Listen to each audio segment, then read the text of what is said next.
मुझे जन्म देने वाला खुद राक्षस बन गया।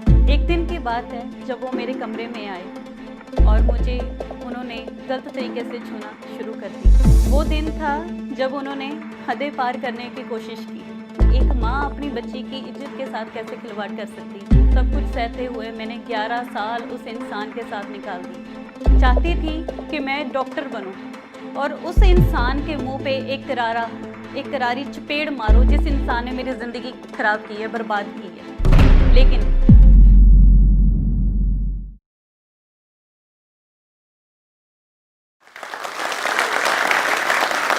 बचपन की बहुत सारी यादें आपकी भी हैं और मेरी भी हैं। आपकी यादों में आप पापा के साथ स्कूटर में जाते थे, उनकी उंगली पकड़ के चलते थे, उनकी पीठ पर बैठ के घोड़ा बनकर उनको घोड़ा बनाकर उनके साथ खेलते थे। लेकिन मेरी ऐसी यादें नहीं हैं और मेरी वो यादें हैं जिनको मैं कभी याद भी नहीं करना चाहती, क्योंकि जब भी वो मेरे कमरे में आते थे तो हमेशा मेरे अंदर एक डर लगा रहता था और मुझे लगता था कहीं से मेरी माँ मेरे पास आ जाए और मुझे यहाँ से ले जाए या मैं किसी को कुछ बता सकूँ। नमस्कार, मेरा नाम अनामिका संधू रुपिंदर कौर। मैं एक मोटिवेशन स्पीकर भी हूँ, एक सोशल वर्कर हूँ, एक डांस टीचर हूँ और काउंसलर भी हूँ। मेरी कहानी की शुरुआत होती है पटियाला से।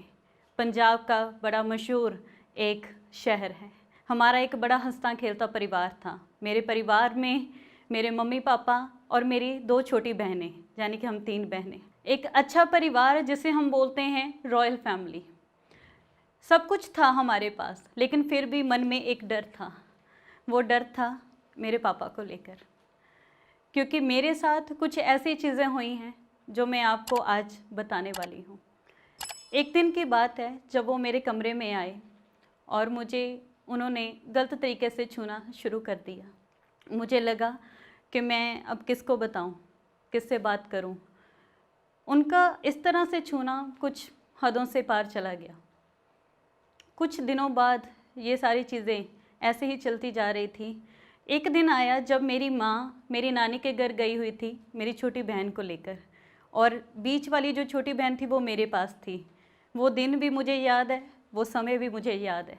वो दिन था जब उन्होंने हदें पार करने की कोशिश की, यानी कि मुझे जन्म देने वाला खुद राक्षस बन गया। मेरे में पता नहीं कहाँ से हिम्मत आई और मैंने ज़ोर ज़ोर से चिल्लाना शुरू कर दिया। मेरी चीख जब निकली तो उनका हौसला टूट गया। उनको लगा कि शायद कुछ गलत ना हो जाए। जब अगले दिन मेरी माँ मेरे पास आई, वापस आई, तो मैंने उनको बताया कि मेरे साथ ये सब हुआ। तो उन्होंने उससे बात की तो उन्होंने बहुत मारा मेरी माँ को। वो बोल रहे कि तू झूठ बोल रही है, तेरी बेटी झूठ बोल रही है। लेकिन आप बताइए, एक माँ अपनी बच्ची की इज्जत के साथ कैसे खिलवाड़ कर सकती है। कुछ दिन ऐसे ही चलता रहा। फिर एक दिन नशे की हालत में जब वो घर आए तो उन्होंने मेरी माँ को बहुत मारा। इतना मारा कि मेरी माँ की एक बाजू जो है वो टूट गई और पूरे शरीर पर जख्म हो गए। अगले ही दिन मेरी माँ ने, जब वो नहीं था घर पे, तो मेरी माँ ने वहाँ से हम तीनों बेटियों को लिया और अटैची में 2 कपड़े डाले और नानी के घर आ गए। 2 महीने मेरी माँ अस्पताल में भर्ती रही। एक जवान लड़की जब अपने बच्चों के साथ, छोटे छोटे बच्चों के साथ मायके में रहती है तो बहुत सारी बातें होती हैं समाज में। बहुत सारी हमारे रिश्तेदारों ने बातें बतानी शुरू कर दी। उनको लगा कि मेरी नानी को बोलना शुरू कर दिया कि 4 बेटियां हैं, इनको कैसे आप पालोगे, क्या करोगे। तो एक दिन वह ऐसा आया कि नानी ने हमें घर से निकाल दिया और हम सड़क पे आ गए। तो मेरी माँ के पास अगर वो चाहती तो उस दिन वापस लौट सकती थी, लेकिन वो वापस नहीं गई। घर में, लोगों के घरों में काम करके हमें पढ़ाया। मैं उस समय शायद 9वीं कक्षा में थी और एक वक्त की रोटी हमें मिलती थी खाने के लिए, क्योंकि 3 बच्चे थे हम। तो मैंने अपनी माँ से एक दिन बोला कि मैं पढ़ना चाहती हूँ। तो मेरी माँ की किसी दोस्त ने बताया, सहेली ने बताया कि साथ ही शहर में एक अनाथालय है, आप इसको वहाँ पे भेज दो, अगर इसको इतना ही पढ़ने का शौक़ है तो मैं अनाथालय में चली गई और मैंने अपनी 10वीं पूरी की वहाँ पे। चाहती थी कि मैं डॉक्टर बनूं, और उस इंसान के मुंह पे एक करारी चपेड़ मारो जिस इंसान ने मेरी ज़िंदगी ख़राब की है, बर्बाद की है। लेकिन किस्मत ने फिर पासा पलटा। 10वीं ही की थी मैंने, उससे ज़्यादा मैं पढ़ नहीं पाई, और 17.5 साल की थी जब मेरी शादी कर दी गई। बड़े सारे सपने दिखाए गए मुझे कि शादी के बाद ऐसा हो जाएगा, ऐसा हो जाएगा, तुम बड़ी खुश रहोगी। शादी के 1 साल तक ठीक रहा, लेकिन जब मेरा बेटा 10 महीने का था, उस इंसान ने अपनी फितरत दिखानी शुरू कर दी। उस इंसान का असली चेहरा मेरे सामने आ गया। उसका एक्स्ट्रा मैरिटल अफेयर शुरू हो गया। जब मैंने इस चीज़ के ख़िलाफ़ आवाज़ उठाई तो मुझे भी बहुत मारा गया। मैं अपनी माँ के घर आ गई, मैंने अपनी माँ को बताया, तो मेरी माँ ने बोला कि अगर तुम भी यहाँ पे आ जाओगी तो तुम्हारी 2 छोटी बहनें, उनसे शादी कौन करेगा, तो तुम्हें वापस जाना पड़ेगा। तो बच्चे के मुंह को, अपनी माँ के मुंह को, अपनी बहनों के मुंह को मैं वापस चली गई। तो मैंने भी सोचा कि शायद चलो इस इंसान को एक मौका और दे देते हैं, हर इंसान से गलतियाँ हो जाती हैं। लेकिन ऐसे करते करते सब कुछ सहते हुए, मैंने मार पीट, गाली गलौज सब कुछ सहते हुए मैंने 11 साल उस इंसान के साथ निकाल दिए।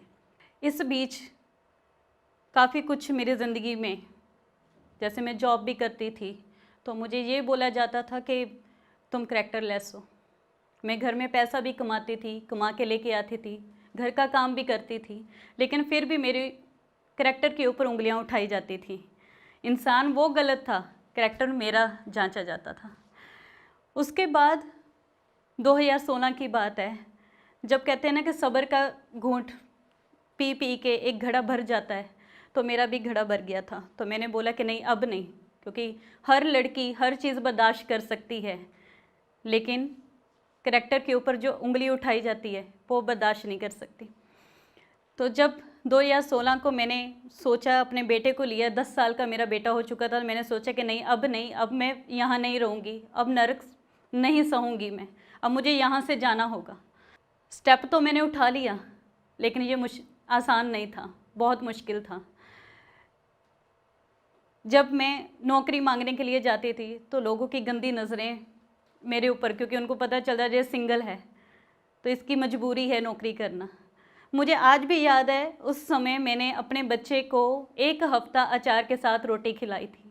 मुझे आज भी वो दिन याद है, वो दिन मैं कभी नहीं भूल सकती। लोगों की गंदी नज़रें, लोगों की बातें सुन सुन के मैंने अपने आप को मजबूत बनाया, अपनी कम्युनिकेशन स्किल्स को और स्ट्रॉन्ग किया। काफ़ी कंपनीज़ में मैंने काम किया, क्योंकि मुझे जवाब देना था। मुझे उन लोगों को जवाब देना था जिन्होंने मेरी फीलिंग्स के साथ मेरे साथ खिलवाड़ किया, मेरी ज़िंदगी के साथ खिलवाड़ किया। एक दिन बठिंडा के ही एक स्कूल से, मुझे बड़ा अच्छा स्कूल है, वहाँ से मुझे ऑफ़र आया और वहाँ पे मैं मार्केटिंग हेड के रूप में नियुक्त हो गई। ऐसे करते करते, अपना घर चलाते चलाते, मुश्किलों से निकलते निकलते, समाज के बारे में ना सोच के मैंने अपने बारे में सोचा। और एक दिन ऐसा आया जब कनाडा के एक चैनल से मुझे ऑफ़र आई और मैंने वहाँ पे एज ए टीवी एंकर मैंने ज्वाइन कर लिया। ये मेरे लिए बहुत बड़ी बात थी, क्योंकि एक लड़की जो सिर्फ 10 पढ़ी हुई है, जिसने बचपन नहीं देखा, इतना कुछ देखा और अपनों से देखा, उसके बाद शादी के नाम पे धोखा हुआ, डोमेस्टिक वायलेंस का भी शिकार हुई, उसके लिए ये बहुत बड़ी बात थी। तो मैंने अपनी ज़िंदगी में एक चीज़ सीखी है कि ये ना सोचो कि लोग क्या कहेंगे, ये ना सोचो कि समाज क्या कहेगा, ये सोचो कि आप कहाँ पे हो। आपने अपने आप को जवाब देना है, आपने उस रब को जवाब देना है, लोगों को जवाब नहीं देना। तो मैं आप सबसे एक चीज़ बोलना चाहती हूँ कि ज़िंदगी में कभी भी आपने घबराना नहीं है, डरना नहीं है और अपनी आवाज़ को दबाना नहीं है, क्योंकि जब जब आप अपनी आवाज़ को दबाओगे, आप पे जो जुल्म कर रहा है इंसान, वो और ताकतवर बनता जाएगा। तो इसलिए आप सभी से मैं गुजारिश करती हूँ, वो लोगों से जो घर पे बैठ के मेरी इस वीडियो को देख रहे हैं, उन लड़कियों से जो बचपन में चाइल्ड सेक्स अब्यूज़ का शिकार हुई हैं, जो डोमेस्टिक वायलेंस का शिकार हुई हैं, और उन लोगों से जो सोच रहे हैं कि शायद मेरे ज़िंदगी में ये छोटी सी प्रॉब्लम आई है, मैं सुसाइड कर लूँ। मैंने कभी नहीं सोचा सुसाइड करने के लिए, मैं सोच भी नहीं सकती, क्योंकि मुझे अपने आप से बहुत प्यार है, मैं खुद से बहुत प्यार करती हूँ।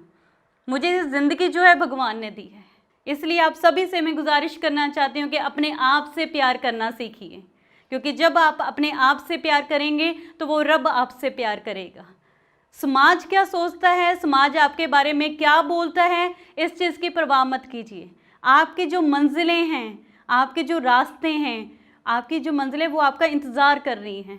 तो इसलिए उन रास्तों पे चलिए जो आपने सोचने हैं, आपने अपनाने हैं। इस वीडियो के बारे में अपनी राय नीचे कमेंट सेक्शन में हमें बताएं और अपने दोस्तों के साथ ये वीडियो शेयर करना ना भूलें।